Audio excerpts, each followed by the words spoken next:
Good evening, everyone. I'm going to go ahead and call this meeting to order. So if you're not familiar with our process here, I'm going to ask you to join me to start off this meeting with a moment of silence, and then we'll go to Pledge of Allegiance before we get to roll call.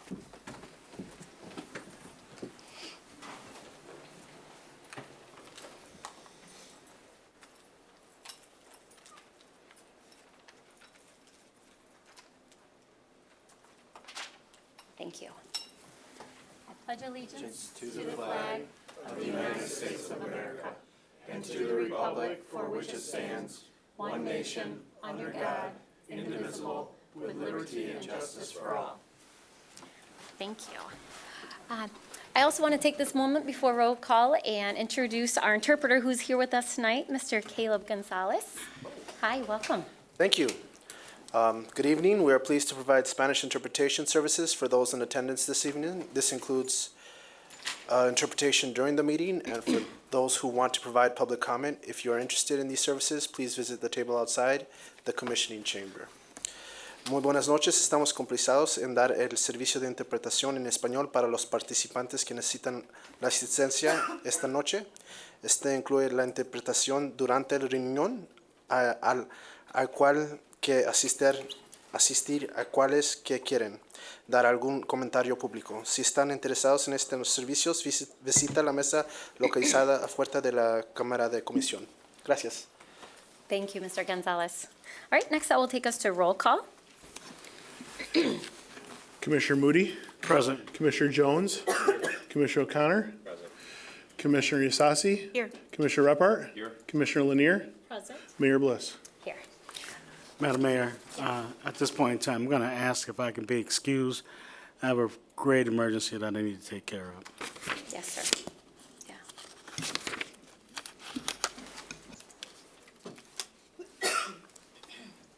All right, next that will take us to our first opportunity for public comment, and there are a couple opportunities for public comment tonight. Whoops. Okay. So we have the first opportunity for public comment, and that is items that we are actually voting on today. So earlier today, we had a whole host of meetings, and during those meetings, we discussed and we voted on a number of items. So if you're here tonight to speak on one of those specific items, I'll open up that public comment in just a moment. We also have a scheduled public hearing tonight, and that is a public hearing related to an obsolete property rehabilitation district request, and that is for the property at, 650 Burton LLC at 2080 Union Avenue. So if you are here tonight to be heard on that request, I'm going to ask you to stay put, and I'll open up that public hearing a little bit later on in the agenda, and then at the end of the meeting is public comment for any other items. So first opportunity for public comment. This is specific to something we're voting on tonight, so we ask you to share your name, the city that you live in, and then be specific about what item that you're referring to, and we'll give you up to 3 minutes to speak. A very pleasant good evening, fellow veterans and citizens of Grand Rapids. This is the House of the People, Watchdog Miller reporting, here to desegregate downtown, civilize public services, and expose lunacy in high places. Going back to 1838, can anyone find a more corrupt mayor than the present incumbent? Never recusing herself over conflicts of interest and otherwise orchestrating cover-up after cover-up, sometimes Mr. Miller, what item are you referring to? Well, you presided over all of this, okay? Nope, this is items that we're voting on tonight. You Nope. know the rules, Mr. Miller. Well, What item are we voting on that you're referring to? well, I'm referring to any of your cover-ups, including Grand Valley. Mr. All right, Miller, let's go to the end. what Grand item? Valley, I think it's $1.4 million for Grand Valley to block off a street for their benefit. Why are they getting it? Grand Valley paid you off an unneeded master's program. They put you in charge of it for a while, and that money should never go to Grand Valley. And kindly don't interrupt. I was going to get to that. That's typical of your conflict of interest, and you should have already recused yourself from that. If you voted out, that's justification enough to toss it out of court. I'm suing Grand Valley. If they get bus service down here, the 50 parading around every 8 minutes, while our black and Catholic bus routes are kicked out because you're paid off by Grand Valley. Now, 7.4, marijuana I probably support. 8.6, Bonnie Burke, we'd be better off joining Wyoming than toying around with election dates or ward changes. Yesterday, I rode the Vet Badger 16 all the way out to South Wyoming VA, and every street, Mr. Manager, every sidewalk along there was plowed. All the side streets along Burton, for example, Clyde Park, the 5 Name Street, Michael Milan, the Hoop, all the side street gets plowed, okay? And you're going to waste $1.4 million for Grand Valley, touring around. That's 14 years of downtown sidewalk plowing. And she should have pointed out that conflict of interest from the very start. So I'm not just the main drags, but all the side streets. You look every which way, and they're plowed, including 36th Street. Why not here? We'd be better off being annexed by Wyoming or have Mr. Bolt and so on run the city hall. We're already down $200,000 on your contract and virtually no progress. 9B3, census. You claim that every one of us citizens is worth $18,000 if you can count us as a citizen. Well, that's what. Look at your handout from me tonight. If we had bus seats as nice as what I presented Mr. to Miller, you, your time's up. Thanks. more Thank people you, would Mr. stick Miller. around town. Thanks. All right, others? But wish I to should hear- get extra time for all the time Your you wasted time's up. interrupting me. Mr. Miller, your time is You up. don't interrupt anyone Mr. else. Yes, I do, when they're not appropriate, I do. All right, anyone else who wishes to be heard on an item that we are voting on tonight? Okay, seeing none, I'm going to close that opportunity for public comment, and that will take us to approval of our minutes, and these are minutes from our last session on January 21st. Can I get a motion? Support. All right, commissioners, any comments? All right, all those in favor say aye. Aye. Those opposed? It carries. All right, next that will take us to petitions and communications, and we have quite a few before us tonight. Yes, the first one is communication received from Karen Harshman regarding the Grand Rapids Police Department. That is received and filed. Communication received from Michael Tuffelmeyer, West Michigan Cannabis Guild, providing recommendations for an adult use/recreational ordinance. That's received and filed. Communication received from Jimmy Arizola regarding gentrification and taxation. That's received and filed. Communication received from Tennille Harkness expressing concerns regarding medical marijuana and adult use marijuana. That's received and filed. Communication from Eric Meister regarding their resignation from the Southdown Corridor Improvement Authority. That is referred to Committee on Appointments. Communication received from Bonnie Burke, Empower the Citizens, regarding the proposals to move city elections to even years. That is received and filed. Communication from the Housing Appeals Board regarding the removal of Eleanor Moreno from the Housing Appeals Board. That is referred to Committee on Appointments. Communication received from the Easttown Community Association expressing opposition to the Lake Drive Lighting Project. That is received and filed. Communication received from Cindy Davenport, Agromed LLC, with questions to consider regarding the adult use ordinance. And that is also received and filed. All right, next that will take us to reports of city officers, and we have 3 items before us tonight. The first one is a report of bond sale, $35,030,000 in sanitary sewer system revenue improvement and refunding bonds, Series 2020. That's received and filed. Comptroller's report for the period of January 9, 2020 to January 29, 2020, in the amount of $24,257,024.63. That is also received and filed. And the treasurer's report for the period of January 4, 2019 through January 24, 2020. And that is also received and filed.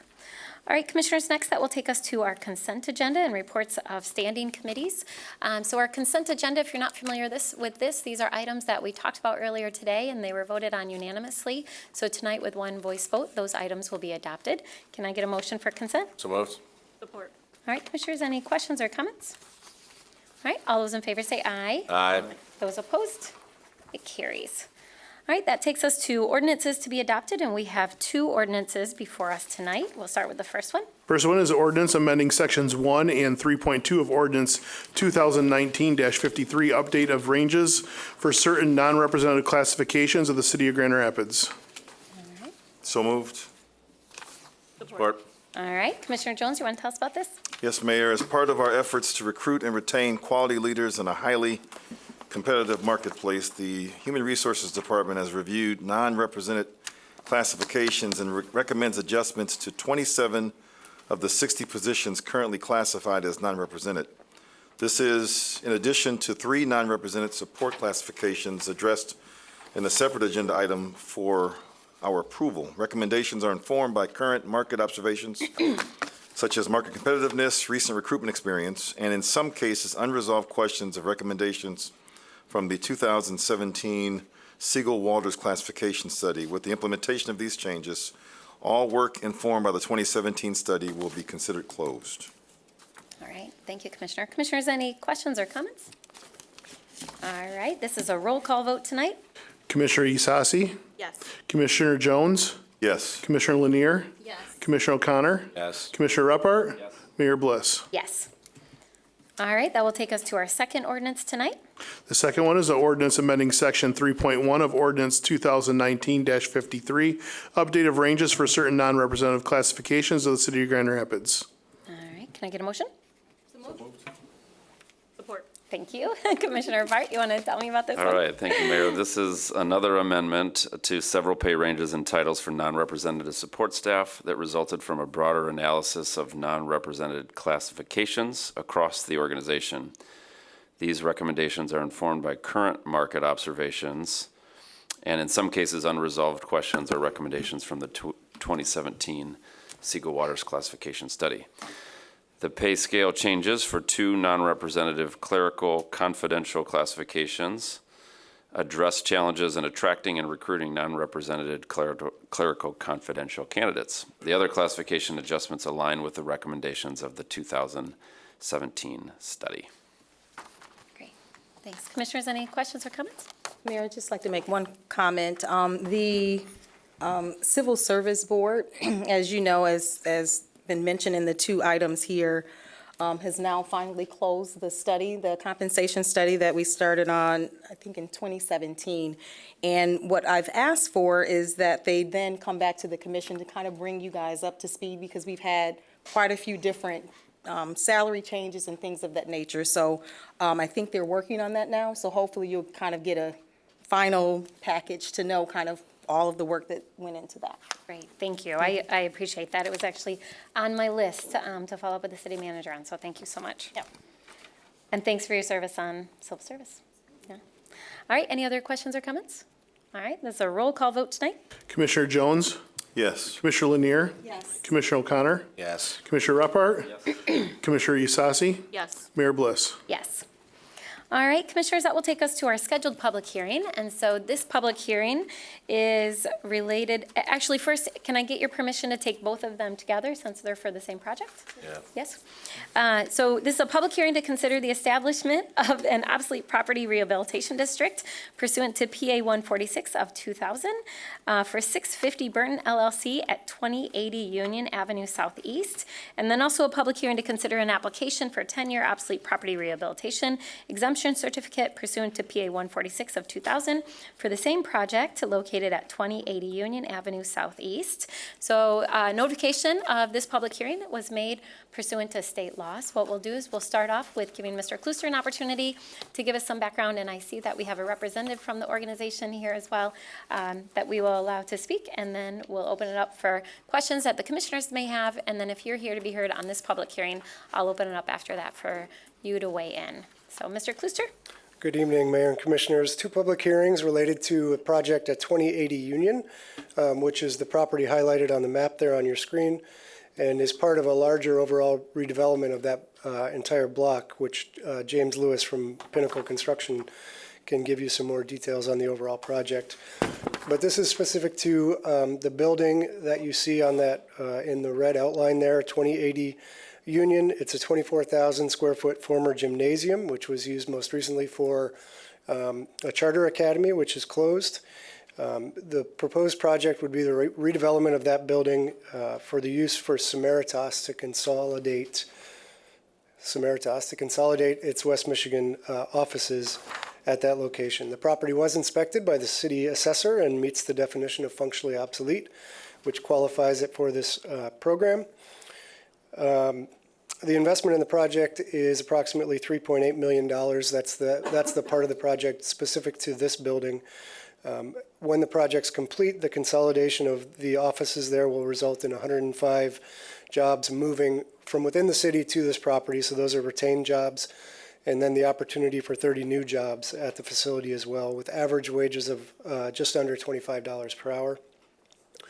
The project has been supported by the Garfield Park Neighborhoods Association and was reviewed by the Economic Development Project Team. 650 Burton LLC is affiliated with Pinnacle Construction and is a partner with the nonprofits on this project overall. And James Lewis is here from Pinnacle Construction representing the LLC to tell you more about the overall project. All right, great, thanks. Welcome, Mr. Lewis. Good to see you again. Thank you. Thank you for having me this evening. So we are renovating a former gym. Sorry. Oh. Yep, there we go. Thank you. Sure. Are there more of these? There are more.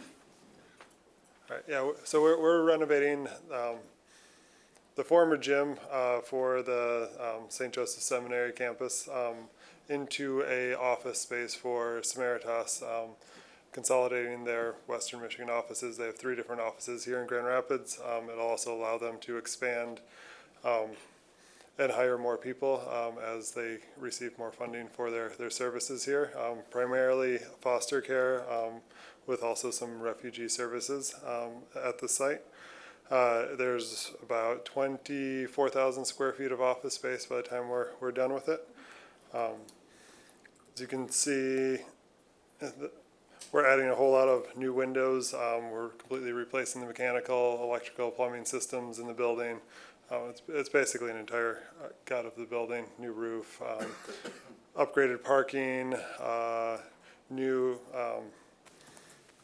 we're adding a mezzanine in there to get extra office space. And yeah, would you like me to speak more on the site generally, or is that? So some of us have heard this from the Economic Development Project Team, but I know others haven't. So if you can add a few more things, and then I'll open it up to see if any of my colleagues have any questions. Yeah, so this is probably the first phase of the redevelopment of the back half of this property. If economic conditions continue and also some federal issues get resolved around immigration status, Bethany Christian Services hopes to expand on the back half of this campus. Currently, they purchased this building up in the northeast corner of the property for housing for unaccompanied minors. But they're hoping to move their entire refugee staff onto this part of the campus. But that is in the future, and no definite plans have been made on that one. We're in really high-level planning stages. So. Yep. Thanks. And I think we're all familiar with Samaritas and the important work they do in our community. So, commissioners, any questions about this project? All right. Okay. I think at Economic Development Project Team, I'd asked you about preserving some of the green space, and I know that we had a conversation about that, but I still think it's a great opportunity potentially, especially if there are families living close by with Bethany or Samaritas. So thanks. All right, so if you're here to be heard on this request for the obsolete property rehabilitation, you can come forward. Mr. Miller, are you going to speak to this? Okay, it has to be specific to this obsolete property request.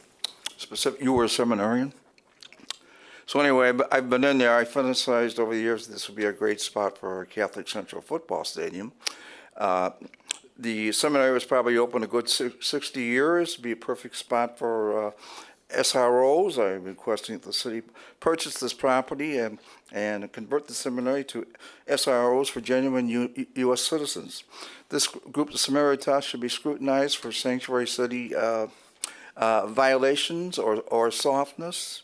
And you can purchase this building and get a 40-year HUD loan on the purchase and put in senior citizens, homeless veterans, and all other citizens from the third ward and first ward's south side. So kindly use this property for the people, for our citizens, and we shouldn't be catering to illegal aliens when we still have so many U.S. citizens who are homeless. Okay. Or challenged, housing challenges. You see it in almost every meeting. Thank you. All right, any other comments about this obsolete property rehabilitation? All right. Well, Commissioners, I will add as I close this that we appreciate our partnership with Samaritas, and we work hard with them and a number of others to be a welcoming city where individuals both in our immigrant community and refugee community feel like they belong. And we have been working closely with them with Gateways for Growth and appreciate the work that they've done in this space. So with that, I will close this public comment period, and that will be referred back to Committee of the Whole.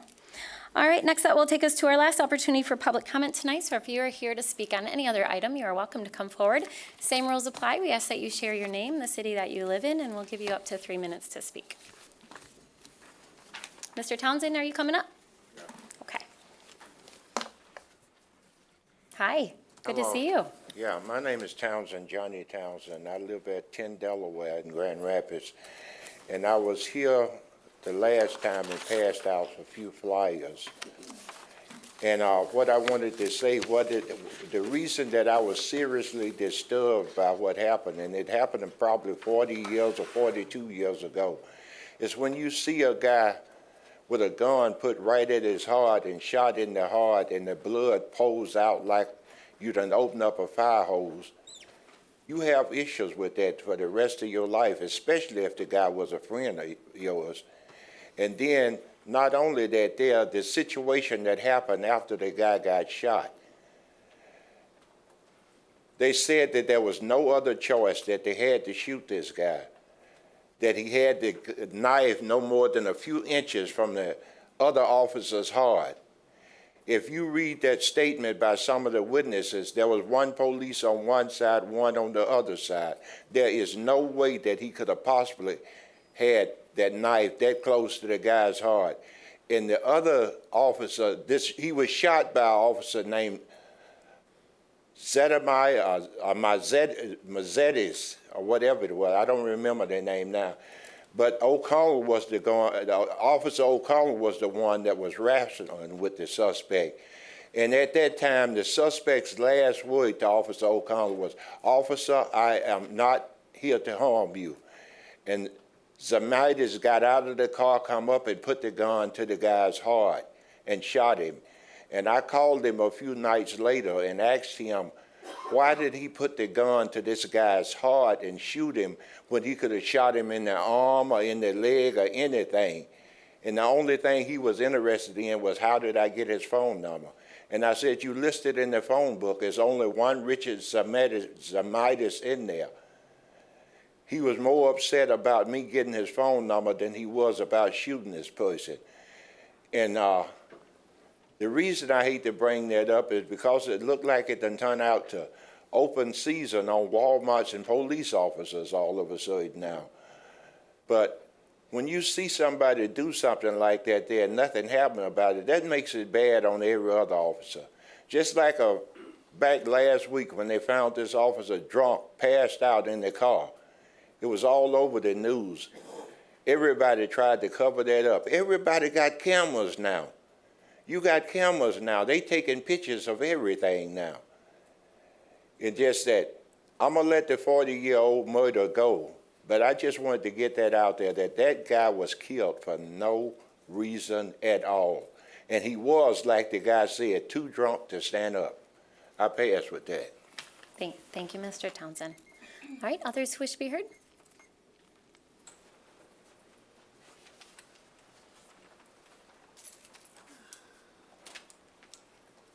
Hi, welcome.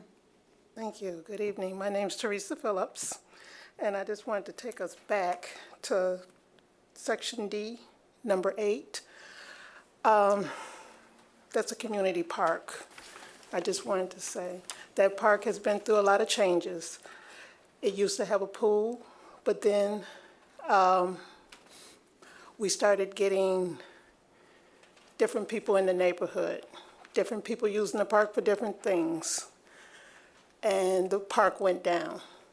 Now the park is on an upturn. We got some new swings in. The pool is gone, it won't be back. But we got other things, new toys for the kids, and the park is highly populated in good weather. And if we allow this waiver to go through, will the park remain on the upswing, or will they go back to the downswing? That's all I wanted to say. Thank you. Thank you, thank you. So ma'am, you were referring to the public hearing we set for the Dickinson Park Yes. and the marijuana facility that wants a waiver. Thank you, appreciate that. All right, others who wish to be heard?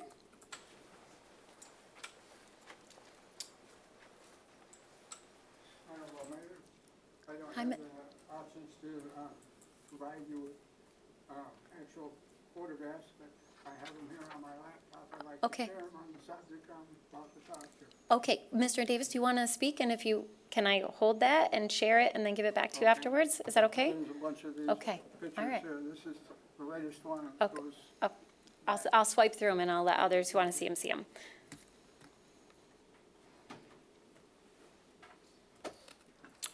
My name is David Davis. I live here on the west side of the river. I have a number of topics I'd like to talk to about, but I'm limited in time. What the mayor and the people are looking at are these old telephone boxes, of what I understand. They are not in use anymore. Many of them have been damaged and destroyed, and you get this plastic. And people take these broken parts, throw them in the streets and that. And not only that, they're an eyesore. And I'd like to know if there's some way that we can find out who's responsible for removing these boxes. And I haven't had the luxury to call 311 to see if I could get assistance on that yet, but that's the way it is. And on a more positive note, recently I went out to Granville and I was riding the 8 bus back. And there was a guy with some obnoxious cologne on, and it made me kind of woozy and dizzy. I forgot and left my backpack on the bus.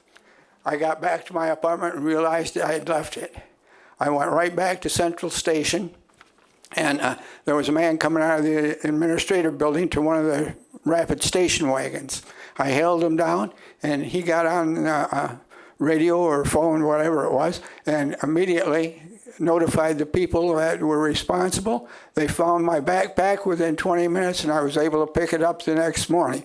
So that was a very positive thing for the Rapid. And as far as the Grand Valley buses and so forth, Grand Valley contributes a great deal to this city. Most people don't understand or realize what Grand Valley does for our city. They've provided a whole bunch of bus stops on Long Lake Michigan Drive. They've provided buses here, and they support the Rapid bus line extensively. I get free passes because I'm a student. I get a free pass. I can ride on any bus. I ride a lot of the buses, and I find their service exceptional. And I'd like to support the use of the buses and support the Grand Valley State for their immense contributions to the city of Grand Rapids and that. So that is a positive thing for the bus system and that. And as trying to think of the other comments I was going to make, but in the long run, our city is doing a fairly decent job. I talk about plowed sidewalks. The 6th Street Bridge was not being plowed. I talked to Mr. Hurt, and Mr. Hurt has seen to it that the Bridge Street Bridge, or the 6th Street Bridge, is being plowed. And it makes for good walking across there, and many, many people walk across the 6th Street Bridge. And that, so I congratulate Mr. Hart on his assistance on that. Thank you, Mr. Davis. And, okay. Yep, thank you so much, and I'll share that feedback with the Rapid. And then Commissioner Isasi has your iPad, and we'll follow up on that as well. Thank you, Commissioner. Thank you. All right, others who wish to be heard? Well, that's why he was never officer material. Watchdog back. You said Grand Rapids is a welcoming community. It's Jabberwocky. Our Catholic buses are all bounced out. They're buried below wealthy. And anyone who can't see this is also anti-Catholic, also racist. Our bus routes 1, 2, 3, 5, and 14, the primarily black bus routes, also buried below wealthy. He wants to support that.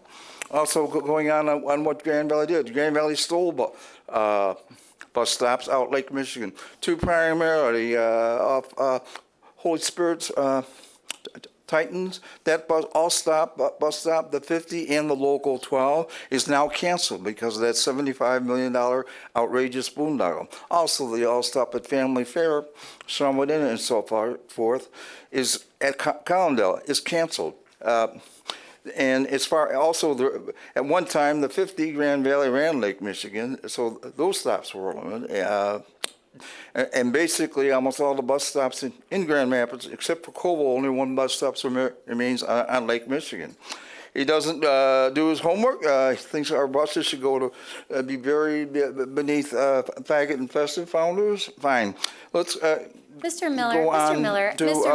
Miller, you look, need I to. paid for this microphone with my language. military. Mr. Miller, I'm cutting you off. And founders, enough, look, founders enough, bought enough. you off. Mr. Miller, Your election enough. party was there. They Miller, picked I up have warned $1,200 you. bucks. I'm going to ask you to sit You're down. very crude. Mr. You don't cut off any. Mr. Miller, I'm asking you to sit down, or Mr. Miller, enough. Your time is up. Your time is up, Mr. Miller. Your time is up. Mr. Miller, your time is up. I'm going to ask you to sit down. Mr. Miller, your time is up. Mr. Miller, Mr. Miller, you need to sit down. Mr. Miller, I'm going to ask you to sit down, or we're going to ask you to be escorted out. Okay, Mr. Miller, enough.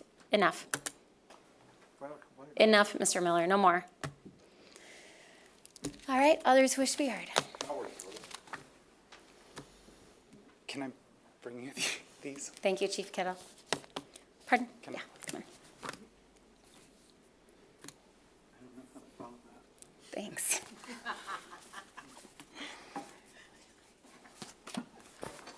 So my name is Aaron Wilson, and I'm part of a nonprofit called Our Peers, and we started a project with the Grand Rapids Hip Hop Coalition and the Hip Hop Literacy Project and the Love Movement and local dancers and musicians that is on the postcard. It was done at the 55 Monroe space, and it was another example of the way that the city helps to find a balance between the very rigid rules to allow permits to do things and something that's proportional with, I mean, it's always, probably sounds crazy what we're talking about doing when we have dancers or we have hip hop in a parking lot, but we brought in a collaborative from Boston, Massachusetts, and we had 2 nights.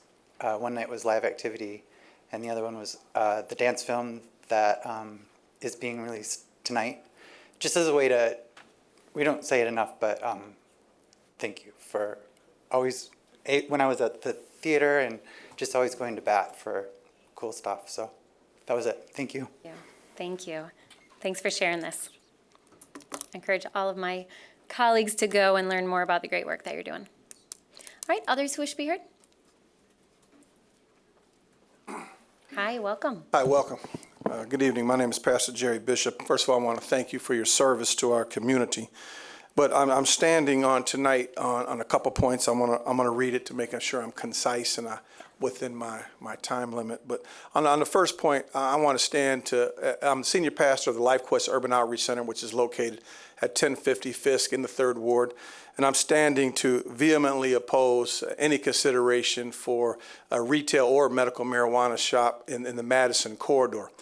The second point of that is I'm asking and praying that you'll not consider removing any waiver of the consideration of being able to locate a retail or a medical marijuana shop within 1,000 feet of a house of worship. But I'd also like to lend my continued support to Brandon Davis and his leadership of the Office of Oversight and Public Accountability. We ought to be very proud of the current efforts underway to bring greater oversight and accountability as a means of improving the relationship between the police and our urban community. We have a world-class city, we have a world-class police department, and yet we have significant room for improvement in our city and within our police department. I'm thanking God right now for the appointment and the hiring of Chief Payne and his service for the years of integrity, and without question, we are fortunate in that regard. But in closing, I would really like to express that not only is my congregation vehemently opposed, But the vast majority of our faith community within that region is opposed to the consideration of a retail or a medical marijuana operation anywhere near the distance of Madison Square Church, Madison School of Ford, or any other district. Thank you. Great, thanks. Thanks, Pastor. All right, others wish to be heard? This is public comment? It's public comment, Scott, yeah? Yeah, 26 minutes, we're into public comment. But basically, I have something for you. Everyone here has got these handouts before. All right, Scott, start with your name. Start the clock. Sorry. We all know you, but you still need to go on record. But basically, yes, my name is Scott Atchison. I'm here to tell you why, again, you need an information booth downtown at Pearl and Monroe. I mean, I can't say it any more simply, why you need one. Everyone has a cell phone, but the human is still better than the cell phone. And I'm going to tell you what we have now. We have something inside a gift shop, inside a museum, a block away from the main intersection, that's closed more than it's open. You know, half of you people don't even know it's there. You know, none of the visitors know it's there. I'm saying Pearl and Monroe is what we need. Now, recently I went to Barcelona, Spain. You know, and Barcelona is a great city. This is Barcelona. Grand Rapids is a baseball. Okay. In Barcelona, right at Plaza Cataluna, they had 2 information booths 150 feet apart with humans in there that everyone used, and everybody had a cell phone. And then at the end of the Ramblas, where the statue of Christopher Columbus is at the Mediterranean Sea, they had another information booth with a human in there, and everybody had a cell phone, and everyone was using it. There, it was like, how do I get there? I know it exists, but where is it? You know, it was very helpful. And what do we have here again? We have something inside a museum, inside the gift shop in the museum, a block away from the main intersection, that's closed more than it's open. I think we need to put it at Pearl and Monroe. And the Downtown Development Authority should fund the construction of it, leveling the hill. Believe it or not, you guys own Rosa Parks Circle. I had a municipal official tell me they don't own the intersection of Pearl and Monroe once.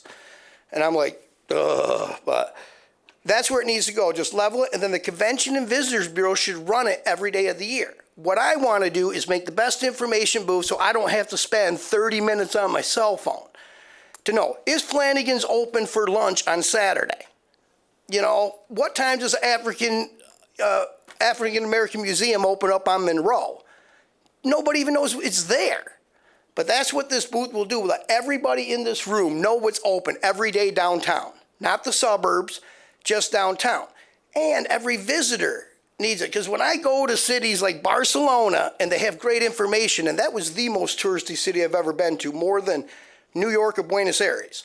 I just want to end this. We need to upgrade. And needs to be at Pearl Monroe. One municipal official said we're going to put it on the river when we redo the river.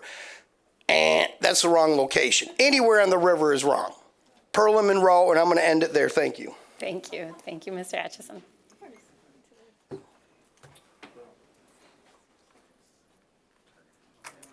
Hi, welcome. Hello. First of all, thank you for having me, and I really hate when I have to come up here. Bear with me, it isn't as bad as what it's going to sound like. My name is Rosemary Brown, and I live in the 49507 area. 1/21/20, I had the misadventure of catching the last of the City Commission public comments. I wish I hadn't. At 61 to 62 years old, Mom and Dad always taught us how to conduct ourselves around police and white people. I say this to remind everyone, this is a history for us, a history of violence and murder before I was even born. I looked at the crime map, and every American, and in 49507 need to look this up. Look at that crime map. You need to see this. President Johnson appointed the Kerner Commission. We live in an area that he describes in that Kerner Commission. Young African Americans, there is a difference between knowing your rights and knowing how to use your rights. Please watch your mouth and do better. African Americans are continually portrayed as violent, murderous. I haven't heard anybody before address the issue of 1884 to 1885, the Berlin Conference, Spain, Portugal, Italy, France, Belgium, Holland, Britain, leader of Germany. March 6, 1887, the U.S. Supreme Court with Dred Scott. A lot of people don't understand that. It said that African Americans weren't citizens, so we were to stay slaves. 1995, Emmett Till, lynching. 1856, pro-slavery congressmen, abolitionists, up there fighting each other on the floor, one knocking the other one unconscious. Nobody has said anything about the police department that they will not stand for abuse from the police department. Every time they come up, they talk about how bad African Americans are. We are not the worst with murder and violence. We are not the worst. And I really don't want to get into that. But I really like that in my apartment building, I had 4 officers come in and they actually spoke and laughed. That has never happened before, never. So everybody that I've come in contact, I've had a good feeling with. Everything's been good. Thank you. Thank you. Thank you, Ms. Brown. All right, others wish to be heard? Good evening. Appreciate your service to the city. I appreciate also the opportunity to be able to speak before you on this evening. My name is Pastor Ulysses Gaddis. I'm the pastor of Prince of Peace Missionary Baptist Church. We're located at 715 Evergreen Street, Southeast, Grand Rapids, Michigan. I'm here to speak also in concern to, there was a letter that should have been submitted to this body. This letter is in regards to the ordinance in terms of marijuana dispensary. As a collective body of churches, we have drafted this letter. We're asking, again, that this body does not remove the waiver that is in place for religious institutions. We believe that this can cause great harm to our area, our neighborhoods, as well as our people. So we're asking again that that this body considers not removing that waiver. Thank you. Thank you. Thank you, Pastor. All right, others wish to be heard? Hi. My name is Brad Knetch, and I serve as campus pastor over at Madison Church, and wanted to pick up on where Pastor Gaddis had just shared, as well as with Pastor Bishop as well. There was a letter that was submitted this afternoon, and there are a number of names and pastors whose signatures are underneath that. We met yesterday, actually, and it didn't take very long to get a lot of unanimous agreement in a response to the dispensary issue. In particular, I'd just like to mention that when it comes to dispensaries that are requesting to be set up within 1,000 feet of churches or religious institutions or substance abuse treatment centers or parks, that those do not happen. We are in full agreement with the ordinance that is already in place, and we would love to see that to be continued to be upheld. So given that, the letter that was submitted with a number of names, even though that took about 24 hours to put together, if we had more time, I'm sure there would be a number of pastors and churches represented there. So we're speaking on behalf of our churches and our communities, asking for a strong commitment to the ordinance that is in place. And again, thank you for all that you do to serve the city. This isn't the easiest issue to work through, but thank you for your time and effort to seek the peace and the shalom of the city on this important issue. Thank you. And did you submit that letter to the clerk for it to be public, or was it specifically to the commissioners? That is a good question. I believe it was sent to around 8 or 9 different folks. But we can make sure that, has the clerk received it? I'm not aware of it. Okay, we'll make sure that that gets pronto to you. Great, thank you. I'd like to see it, so thank you. All right.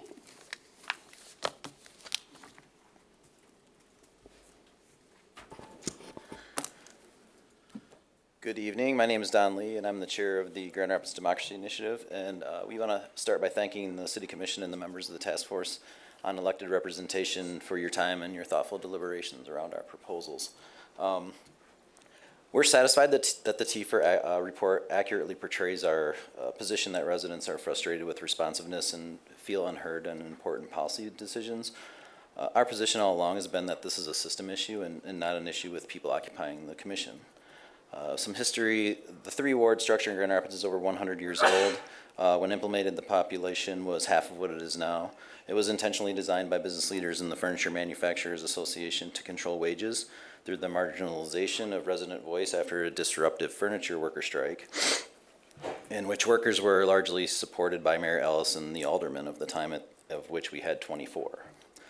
Given this history and in response to the Grand Rapids Chamber's opposition, it shouldn't surprise anybody that they are comfortable with the status quo, nor that they don't see the problems that we are trying to solve from a resident's perspective. While the TIFR doesn't specifically recommend our proposal, excuse me, to move to 8-1, they generally support a city commission with the following characteristics: 4 wards with 2 commissioners representing each ward, which is a total of 8 commissioners. We're intrigued by this recommendation, and we see it as an opportunity. GRDI would support the City Commission placing 4-2 on the ballot following the TIFR's recommendation to allow voters to decide if 4-2 is an acceptable form of governance. While we see room for compromise, we don't agree that our proposal will be less effective in achieving the goals we seek than the status quo, nor proposed changes. And we will continue our efforts to place 8-1 on the ballot in absence of action taken to those ends by the Commission. With regards to special elections, we would like to thank this body for your acknowledgement that appointments do indeed give appointees the advantage of incumbency without an actual election, when in 2018 you attempted to appoint former Commissioner White to the seat vacated by Commissioner Allen. We're grateful for your acknowledgement of concerns expressed by the community at that time. It's unfortunate that effort was stymied by the threat of a lawsuit.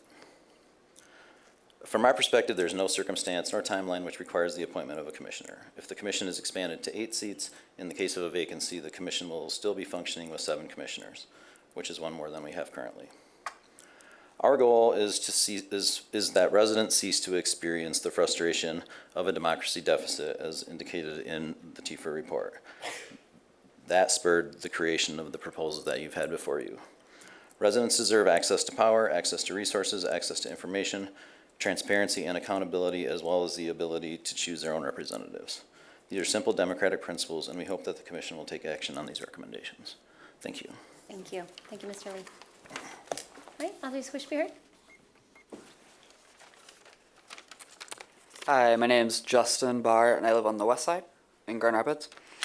Last year, I had the opportunity to work on a campaign for City Commission in the 1st Ward. This was at the same time that Grand Rapids Democracy Initiative was raising the idea of changing the ward system within the city. As the campaign for commission carried on, many of the issues that GRDI spoke on, like the affordability of races, diversity of thought and experience, and access to the commission, became clearer going through the process firsthand. While I acknowledge that the commission as currently seated has several commissioners of color, I still believe that a system with more smaller wards can still have a positive impact on the diversity of representation. The commission did not have a Latinx member until last year, which was far too long. And in the 1st Ward, of which I'm a resident, there has never been a city commissioner who was not a white male, despite including a large Latinx community, and I believe there's a few women as well in the west side. Beyond race, however, I think it's fair to say that the voices of working class people are not adequately or equitably reflected on the commission. The candidate I worked for was a working class woman who worked 2 jobs while running for office. The system as is makes running more expensive, and it means that people who are not wealthy or connected to the wealthy class are put at a disadvantage. Making wards smaller will change this. The larger wards also makes it more time-consuming for candidates, particularly if they lack the resources and money to do mailers and have to go door to door. Working class people, particularly women and people of color, have less free time to devote to running for office. I also believe that smaller wards would improve voter turnout, giving candidates the chance to engage with more voters who typically don't vote in off-year elections. I think we can all agree that that would be a good thing. In summary, the system as is makes running for city office more expensive and more time-consuming than necessary. As a result, it skews representation on the commission away from the working class, particularly women and communities of color. I hope the commission will take action to make changes to make our current system fairer and more equitable, and to engage more Grand Rapidians as candidates and voters. Thanks. Thank you, Mr. Barr. All right, others wish to be heard? Hi. One of our task force members, thank you for serving, Ms. That's right, that's what Christine I'm here to talk to you Helms-Miletic. about. My name is Christine Helms-Miletic. I am from the Midtown neighborhood in Grand Rapids. And as Mayor Bliss mentioned, I had the honor to be a member of the Task Force on Elected Representation. So I wanted to speak to you briefly about that tonight. First, I'd like to offer thanks, and thanks to the Commission for creating the task force to begin with, to Mayor Bliss for appointing me to it, to my fellow task force members for their service to the city and the community, and also to the city staff for their good guidance and expertise. During my time with the task force, I learned a lot. It turns out there's a pretty robust body of research about best practices on electing local representation. And now I know that we can do better in Grand Rapids.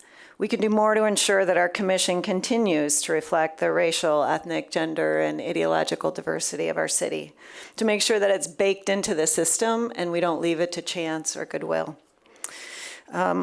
Towards this end, the task force has made some concrete, actionable recommendations for revising the city charter, just as you asked them to do.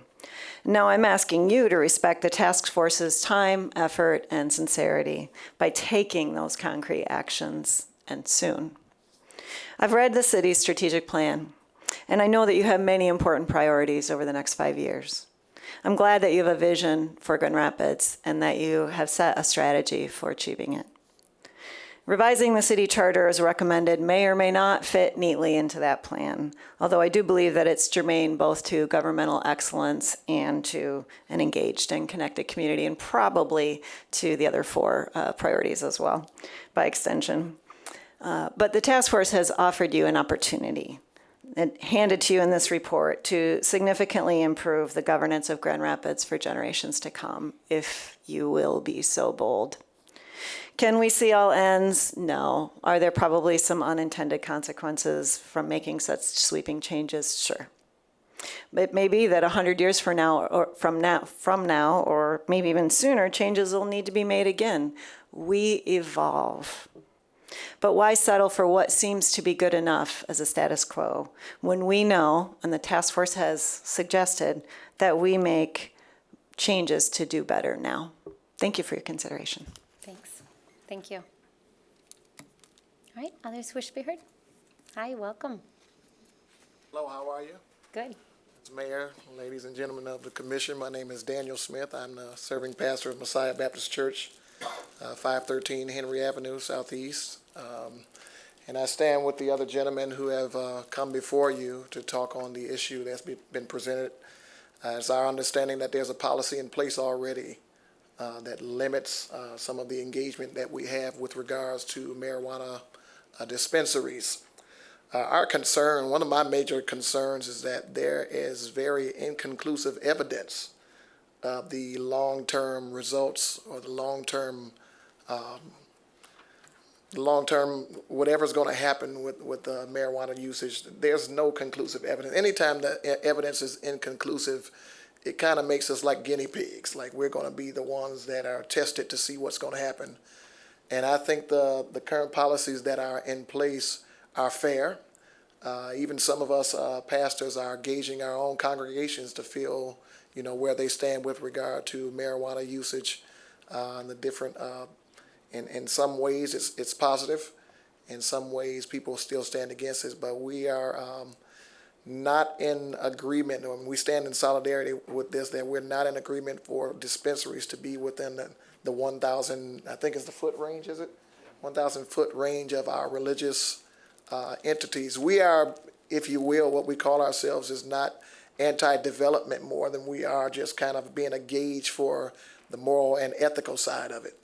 And that being said, we're asking for the policy that's in place to stand until there's some more conclusive evidence for us to support. And until there's some more, conclusive evidence, we stand in solidarity saying that we disagree with a change of a policy.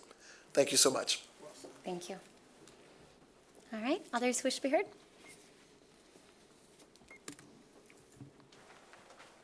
Good evening Good evening. to all who serve our community. I appreciate you all. I thank you all. My name is Pastor Waver, Willie Waver, from No Greater Love Ministries, 1204 Eastern in Grand Rapids. I've served that church for 17 years in the city of Grand Rapids. I stand with my colleagues in opposition to the religious waiver that we want to keep it in place as it relates to the marijuana dispensaries, whether they be recreational or medical marijuana. Statistics say that 18% crime rate raises 18% in the area where there is a recreational or medical marijuana facility.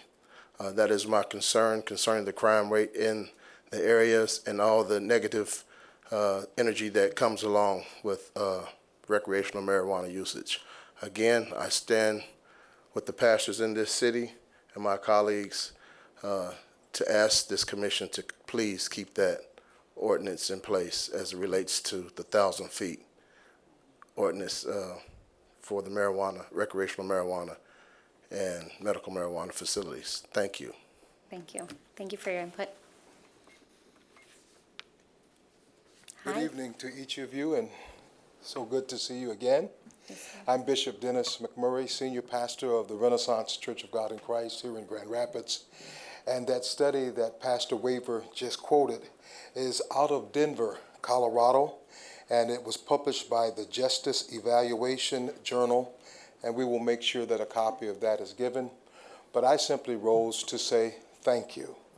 Last year, the final quarter of 2019, there was a manufacturing spot in our neighborhood, less than 1,000 feet away from our church. We brought that issue before this body, and this body studied that issue very closely, and I can stand and very happily say that it was voted by you all, that that facility was not a proper facility to house a medical marijuana dispensary. Again, I say thank you, and now I ask that you follow the wisdom and the precedents that you've already established and allow those others to be turned down, the waiver to be withheld, and simply follow the wisdom that has been established by the fine leadership of our great city.